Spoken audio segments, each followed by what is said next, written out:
What's good, y'all? Welcome back to another album review. I know it has been a while since I've uploaded a video because the video I uploaded recently was like weeks ago, so that video is kind of old.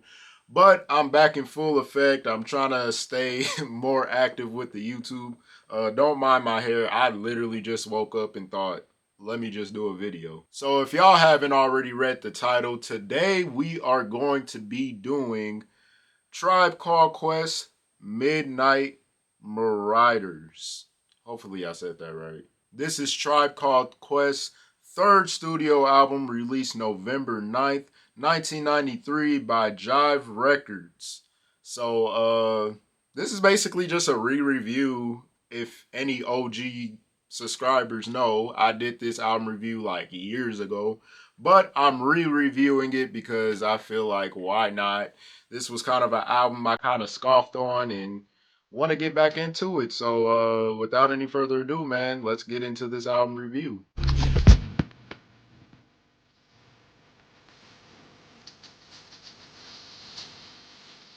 Next song, or not next song, but first song we have on this album is Steve Biko, Stirred Up. For a first song on this album, I honestly enjoyed it a lot. I could start off with the production real quick. The production was very smooth, very jazzy, very like laid back. I like the different sounds and instrumentals you hear in the background.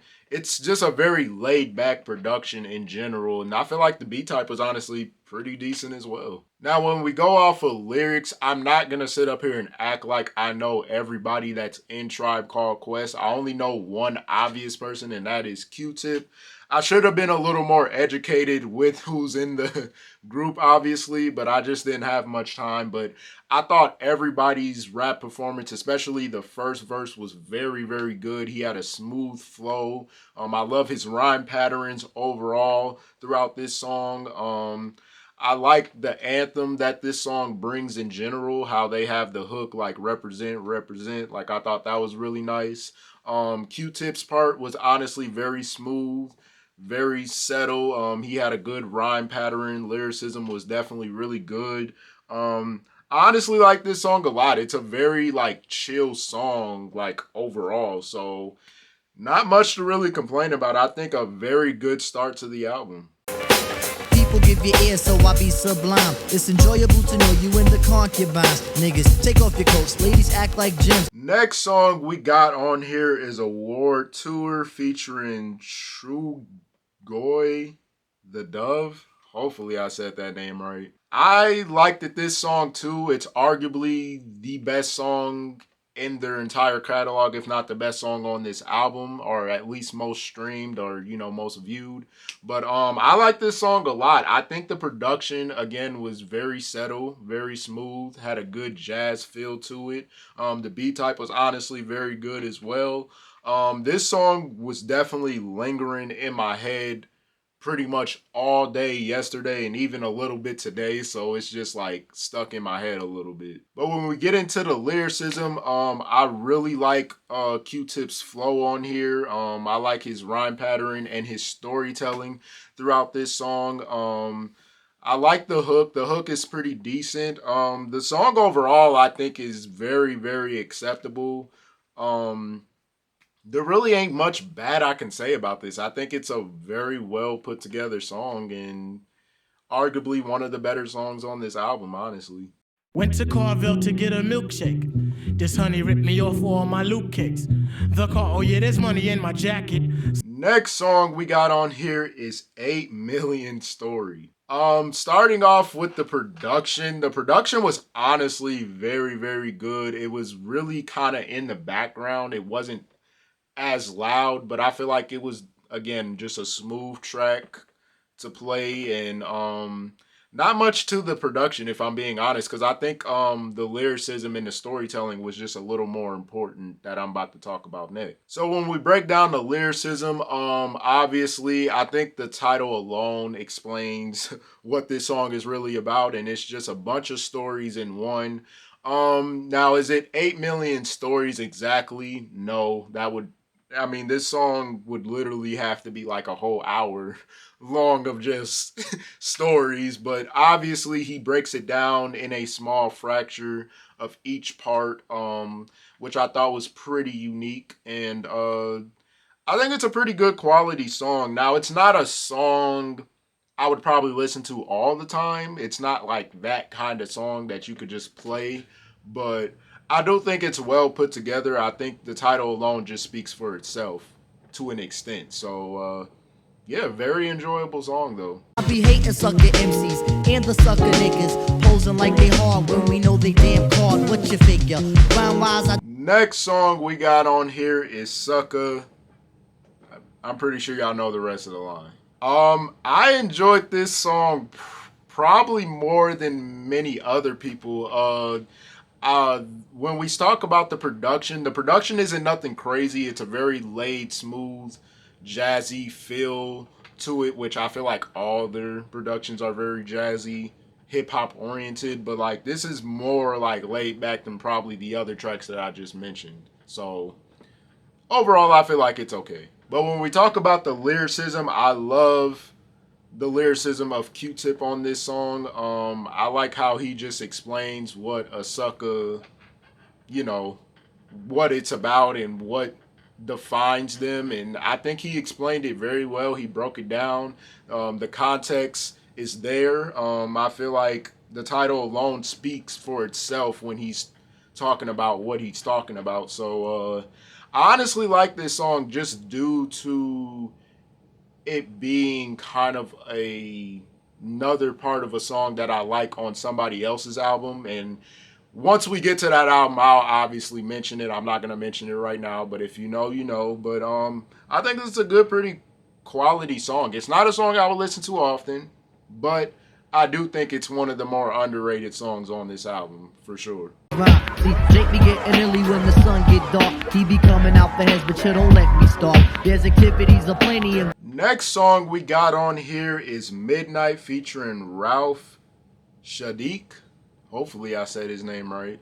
This song was very interesting. I feel like the production was very mysterious. It had very different like ongoing sounds that I thought was a nice twist to the album. I feel like it kind of needed something new anyways, but I don't know. The production was cool. The beat type was pretty decent. It was just a different sound that I wasn't expecting. So it takes some time to like get used to.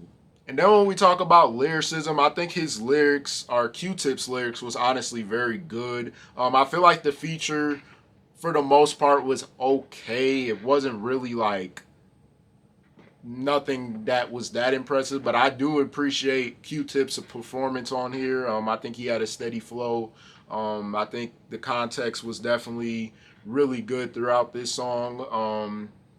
Overall, I think the song is fine. I'm just not like crazy over it. Like, if this is the worst song on the album, it wouldn't be like crazy to say, I guess. But it's not a bad song. It's just not something I'm like that connected with. I'm not your average MC with the Joe Smoke flow. If you don't know me by now, you never know. Stepping on my critics, beating on my foes. Next song we got on here is We Can Get Down. Ironically, I don't know how this song don't have more plays than many other songs on here, because I feel like this is a real good anthem song, but I'll explain why. When we talk about the production, it definitely is a good, like, hyped up production in a way. I feel like the beat type is amazing. The different instruments you hear in the background are really, really good. The production is very like underrated within this song. I would argue it's probably better than any other production that I mentioned maybe before this song, arguably. And then when we get into the lyricism, I think the lyricism was honestly very dope. I liked how whoever was rapping, I don't know his name exactly, but his rap performance was very well. He kept a steady pace, gave you time to, understand his wordplay. And overall, I feel like the hook was even good. I feel like it was an anthem like hook. So it's very surprising how this song doesn't have more plays or more streams or just more recognition. I could argue this is definitely one of the more underrated songs on this album by far. Honey, check it out, you got me mesmerized. With your black hair and your fat ass thighs. Street poetry is my every. Next song we got on here is Electric Relaxation. I love this song a lot. This song is it's just so ironic. I'll tell you why, obviously. When we start off with the production, I mean the production screams sampling. Like the sampling that I hear from this specific song, I hear in a lot of new generation songs, and I'm like, dang, that's where they got this from, was this song. So the production is amazing, very smooth, laid back. I mean, just it's just perfect. Like even the beat type, I think was honestly pretty good as well. So amazing production right off the rip. But then when we get into the lyricism, I do like the lyricism of just this entire song, because it's definitely giving you subject that matter of what they're talking about. You get a little flirtation from Q-Tip, you get a little flirtation from the other guys in the group, and basically just breaking down, you know, how they would pick up a female or how they would talk to females, and just have that smooth voice throughout the whole song that I think, you know, is very fitting for this song. So obviously it's definitely one of the better songs on the album. It's a song I could listen to often because it's very laid back, it's very smooth. But honestly, yeah, I mean, there's nothing that I can say about this song. It's definitely revolutionary in terms of people taking the sampling part of it. Brothers know the flames when the quest gets loose. Next song we got on here is Clap Your Hands. Now, I'm not gonna lie, the title alone made me think this was gonna be like a party anthem song, and it's definitely far from that, but that's not a bad thing. I'll tell you why. The production is probably the most interesting part about this song, because it's definitely more grittier, it's more dark, and it's more like well sounded compared to a lot of the other productions on this album. And it kind of took me by surprise again, because I just wasn't expecting a more grittier, darker sound when it comes to Tribe Called Quest. So very enjoyable though. I like it. I like it a lot, but it took me by surprise. So that's what I'll say about that. And then when we talk about lyricism, I think the lyricism was definitely really good. I feel like they matched the production very well. There was no off tune. I feel like their wordplay was definitely very acceptable throughout this song. I could argue this is probably one of the more underrated songs within the album. I enjoyed it quite a bit, if I'm being honest. Like, it's not maybe the most like interesting song, but I do feel like it plays a good part for the most part. Listen up, everybody. The bottom line. I'm a black intellect, but I'm refined. We precision like the bullet. Target. Next song we got on here is Oh My God featuring Busta Rhymes. I thought this song was definitely very interesting. As far as production, it definitely gave you different types of production that I just wasn't expecting. Like, you would get a glimpse of kind of a Busta Rhymes type beat, and then you would get a glimpse of Tribe Called Quest type beat. So it gave you a mixture of different things overall. So, the production was fine though. I think it was acceptable for the most part. When we get into the lyricism, I think lyricism wise was definitely very, very good on here. I think everyone had a good performance, including Busta Rhymes. He didn't have a verse, but he was the hook, which I feel like his hook was definitely something good to bounce off of, because I kind of hear his hook maybe a little bit more in the 2000s. Specifically this hook, like I'll hear it more often than not, but very iconic hook, by the way. And I feel like the wordplay by everybody was definitely really good. Definitely another kind of underrated song, very hidden, that I just don't think people really recognize, but I think this song could definitely grow on me in due time. Hey yo, swing, swing, swing, chop, chop, chop. Yo, that's the sound when MCs get mocked. Don't come around town without the hip. Next song we got on here is Keep It Rollin', Keep It Rolling featuring Large Professor. I thought this song was pretty decent. It was kind of on the low end when I'm mentioning production. It was more like quiet. Like the whole song to me was just kind of like quiet. So I had to steady turn up my volume because I'm like, dang, why is this song so low? Like I don't understand. But I feel like the production was fine. It gave you a different look, more of a darker kind of production. The beat type was cool, but not very sounded as a song. It just, I don't know, it kind of threw me off. When we talk about lyrics, I feel like the lyrics were cool. Like it was safe enough.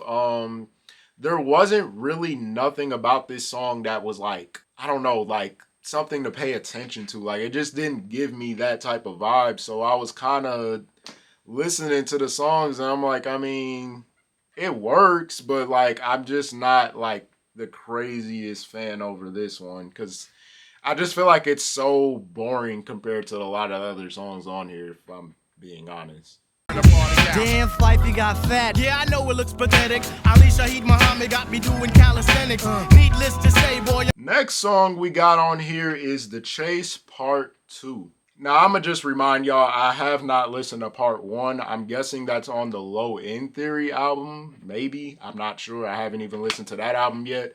But let me talk about this song real quick. The production was very, very good. I actually like the production a lot on here. It's just, it brings some type of nostalgia to it. I don't know what it is exactly, but like the nostalgia of the production is very just smoothing. It kind of gives you back in that memory lane in some way. I might have heard this when I was a kid or something, and maybe that's why, but um the beat type was amazing. The sounds were amazing throughout it. I would argue definitely one of the better produced songs on this album for sure. And then when we talk about the lyricism, I love the storytelling of this song. I couldn't really keep up with it too much because I just don't know what part one brought to make part two, I guess. So it's like watching a movie basically. Like if you've watched Spider-Man, for instance, and you already watched, and it's your first time watching like Spider-Man, and you decide to watch the second Spider-Man movie, you're not gonna really understand how he got to that point unless you watch the first one. So that's what this song reminds me of. So I would want to listen to the first one just to for it to make sense for me to listen to the second one, even though I already listened to it. But I think y'all get the idea, just so I can understand how we got to part two. But honestly, I would argue this is one of the more underrated songs on the album as well. Very well produced, very well storytelling, and yeah, very complete song in general. Going on and on to the rhythmic variation. Waking in the morning, I still represent the nation. When I speak a nation, please don't make the deviation. Next song we got on here is Lyrics to Go. I thought this song was interesting. There was a lot of aspects throughout this song that I was kind of confused on, and I'll tell you why. I feel like the production overall was a little weird. Like I couldn't understand what kind of production I was listening to because I would hear the guitar in the background, but I feel like it was off tune with the production and the weary sounds in the background. I just wasn't really messing with like that. The beat types were okay. Like it was probably one of the more confusing productions I've heard probably in a while, but maybe it's kind of that experimental kind of production, which maybe I can understand, but like it's just not my cup of tea at the moment. Like, I don't know. Maybe I have to grow on it or something. But I do like the aspect of, the context of the song, getting lyrics to go instead of, staying in and just keeping the lyrics hidden in a way. I feel like he explained that in the best way. I feel like his lyricism was definitely really good. Wordplay was very, very good. Rhyme schemes were very acceptable, but I just don't like the production like that. I'm not even gonna lie. Like if they could have chose any other production, I'd probably say this is an underrated song. But The production just ruins it. I wish they could have did better on that because I do like the lyrics on this song. It's just, yeah, the production is just not that great. There's a million MCs that claim they want some, but see, I create sounds that make your ears go numb. Piece to share zap, yeah, you know how we go. The last song we have on this album is God Lives Through. For the outro, for this to be the last song on the album, amazing way to end the album. I'll just say that now. Probably one of the better outros of all time, I would argue, but I'll tell you why. The production alone was definitely very, very good. I just love the beat type. I love the different sounds in the background. The different instruments you hear throughout this song, I thought was really good. The tempo was great. I mean, everything about the production was just amazing, and I feel like it should be used more in other songs if they want to like remix it or something. But then getting into the lyricism was definitely really good. I love the storytelling aspect of it. I love kind of that spiritual belief that they have throughout this song. Obviously saying God lives through. I thought that was really touching. I love Busta Rhymes kind of being in the background saying, "Oh my God." Like, I just thought that was very, very unique. It was very fitting, if anything. And I feel like the lyricism from everybody within this song was definitely really good. I love the wordplay. I just love the storytelling aspect of it and the context wise of why God lives through. So it definitely keeps your hopes high of a God out there. But like I said, definitely one of the better outro songs I've heard like of like ever, for real. Like, definitely one of, not the best, but one of the best outros. And I would argue easily the most underrated song on this album. Like, I mean, easily. All right, y'all, we are at the point of the video where we are going to be breaking down the 5 credentials of this album. If y'all don't know the 5 credentials, I'll put them right here. Leave them on the screen just so y'all know.